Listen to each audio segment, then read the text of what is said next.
హల్లెలూయా. దేవునికి స్తోత్రం. మీకు అందరికీ కూడా నా యొక్క శుభాభివందనాలు తెలియజేస్తున్నాను. ప్రియ దేవుని సంగమ అనుదిన ఆత్మీయ ఆహారముగా ఈరోజు దేవుని యొక్క వాక్యము దావీదు రాసిన కీర్తనల గ్రంథము 21వ అధ్యాయము 4వ వాక్యము. ఆయుష్ నిమ్మని అతడు నిన్ను వరం అడగగా నీవు దానిని అతనికి అనుగ్రహించి ఉన్నావు. సదాకాలము నిలిచి దీర్ఘాయువు నీవు దయచేసి ఉన్నావు. దేవునికి స్తోత్రం. ప్రియ దేవుని బిడ్లారా, ఆయుష్ నిమ్మని వరం అడిగితే దేవుడు అనుగ్రహించి ఉన్నాడు. హల్లెలూయా.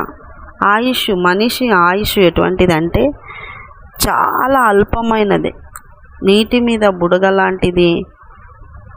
అటువంటి ఆయుష్ మరి ఎప్పుడు చనిపోతామో ఎవరికి తెలియని పరిస్థితి. చిన్న జబ్బుకే చనిపోయిన వాళ్ళు ఉన్నారు. అటువంటి పరిస్థితుల్లో మరి ఈ ఆయుష్కు గ్యారెంటీ లేదు. ప్రతిరోజు కూడా మనము ఆయుష్ విషయంలో కూడా ప్రార్థన చేసుకోవాలి. అంటే ఈ రోజున నన్ను సజీవ లెక్కలో ఉంచావయ్యా, నీకు స్తోత్రం. ఈ రోజున ఆయుష్నిచ్చావయ్యా, నీకు స్తోత్రం. ఈ రోజున నువ్వు ఇచ్చిన ఈ ఆయుష్ను బట్టి నిన్ను సంతోషపరిచేటువంటి ప్రవర్తన నాకు దయచేయి. నీకు వ్యతిరేకమైనది, వాక్యమునకు వ్యతిరేకమైనది బ్రతకకుండా చూడు. ఎందుకంటే దేవునికి విరోధంగా, దేవునికి బాధ కలిగించే విధంగా నువ్వు మానవుడే ప్రవర్తించినప్పుడు దేవుడు ఆయుష్ను 70-60 సంవత్సరాలకు దించేసినాడు. లేకుంటే ఆదాము కాడ నుండి మనం చూసుకుంటే 900, 700, 800 అలాగ బ్రతికిన వాళ్ళు ఉన్నారు. 900కు పైగానే. మెతుషల 969 అన్ని దినాలు బ్రతికేటువంటి వాళ్ళుగా ఉన్నారు. అయితే ఎప్పుడైతే పాపము, చెడు తలంపులు, చెడు ఆలోచనలు, ఊహలను పరీక్షించి దేవుడు నరుల యొక్క ఆయుష్ను తగ్గించేసినాడు. ఈ రోజున ఉన్నటువంటి 60-70 సంవత్సరాల లేదు అంతకంటే ఎక్కువ బతికినా చాలా ఆయాస ప్రయాసన అన్నారు. మరి ఏ వయసులో మీరున్నా ప్రతి ఆయుష్ దినాన్ని, ప్రతి దినము ఆయుష్ను ప్రతి దినపు ఆయుష్ను నీకు ఇస్తున్నాడు అంటే దేవుడు నిన్ను ఎంత ప్రేమిస్తున్నాడో ఒకసారి ఆలోచించుకో. ఆయుష్ నిమ్మని నువ్వు దేవుణ్ణి అడుగుతూ ఉండు. తప్పు చేసినప్పుడు మరణం రాకుండా, ప్రభువా నేను బ్రతకాలి, నీ కోసం బ్రతకాలని అడుగు. మనము హిజ్కియా రాజు గురించి మనందరికీ తెలుసు.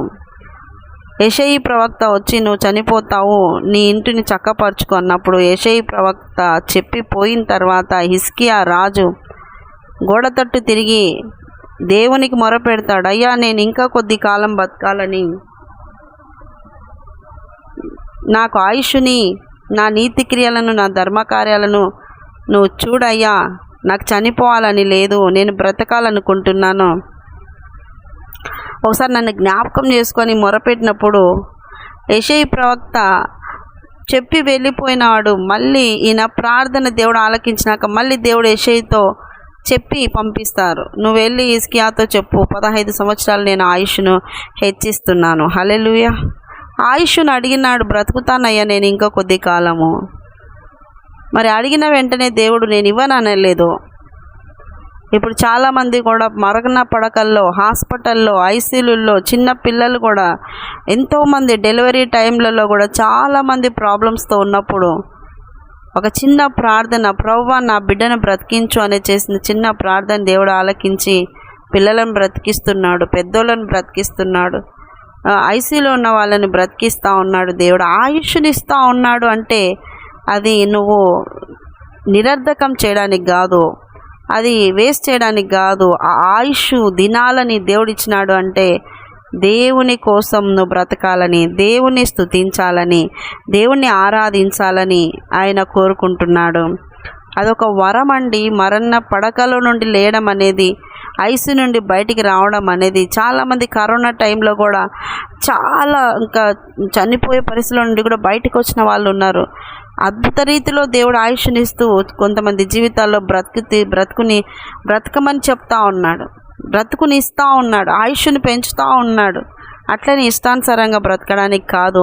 నువ్వు అడుగు, నీ పరిస్థితి ఎటువంటి పరిస్థితి, నీకు చనిపోయే సిచ్యువేషనేనేమో, అనారోగ్య పరిస్థితి ఏమో, ఐసీయూలో ఉన్నావేమో, డెలివరీ టైం ఏమో, ఇంకా రకరకాలుగా ఇంకా ఏ పరిస్థితి అయినా కానీ ఒక భయము నిన్ను వెంటాడుతున్నప్పుడు నువ్వు అడుగు ప్రభుని, అయ్యా నాకెందుకు భయం వేస్తుంది, నాకు ఆయుష్ను అడగండి. భయపడకుండా దేవుని వరము అడగండి. దేవుడు అంటే అడిగిన ప్రతి వారికి కూడా ఆ వరాన్ని ఇస్తూ ఉన్నాడు. దీర్ఘాయువు ఇస్తున్నాడు. సదాకాలం నిలిచి దీర్ఘాయువు నీవు దయచేసి ఉన్నావు. హల్లెలూయా. ఒక్కసారి నువ్వు అడిగితే దేవుడు సదాకాలపు దీవెన ఆయుష్నిచ్చేవాడుగా ఉంటున్నాడు. ఒక్కసారి నువ్వు అడిగి నీ జీవితంలో నువ్వు తప్పులన్నీ తీసేసుకొని సరి చేసుకున్నప్పుడు దేవుడిచ్చిన ఆయుష్ దీర్ఘకాలముగా ఉండి దేవునికి మహిమకరంగా బ్రతుకుతావు. దేవుడిచ్చిన ఆయుష్ను నిరర్ధకం చేసుకోవద్దు, వేస్ట్ చేసుకోవద్దు. ఎంతోమంది ఈరోజు ఉన్నోళ్ళు రేపు లేని పరిస్థితి ఉంది. ఇప్పుడు అటువంటి పరిస్థితిలో నీకు దేవుడు ఆయుష్ని ఇస్తున్నాడంటే లోకంలో తిని తాగడానికి కాదు, లోకంలో మనుషులను సంతోషపరచడానికి కాదు, లోకములో వాళ్ళకి ఉపయోగకరంగా కాదు, లోకంలో నీ బలం చూపించుకోవడానికి కాదు, లోకములో కొట్టుకొని పోవడానికి కాదు. ఇదిగో నీ దేవుడు నీకు ఆయుష్నిచ్చినాడు అంటే ఆయన నిన్ను ప్రేమించినాడు, ఆయన నీకు కృప చూపినాడు, ఆయన నీ ప్రార్థన ఆలకించినాడు, నీ కుటుంబం నీ పిల్లల ప్రార్థన ఆలకించినాడు. అలాగా ఆలకించి ఆయుష్ని ఇస్తూ వస్తున్నాడు. మరి ఈరోజు ఆయుష్ నీకు దేవుడు ఇచ్చినాడు. అడిగినవేమో, ప్రభువా నేను ఇంకా నీ కొరకు పని చేయాలి, నన్ను బ్రతికించు అని మరణ పడకలు అడుగుతున్నారా? ఇంకొక సమస్యలలో నుండి అడుగుతున్నారా?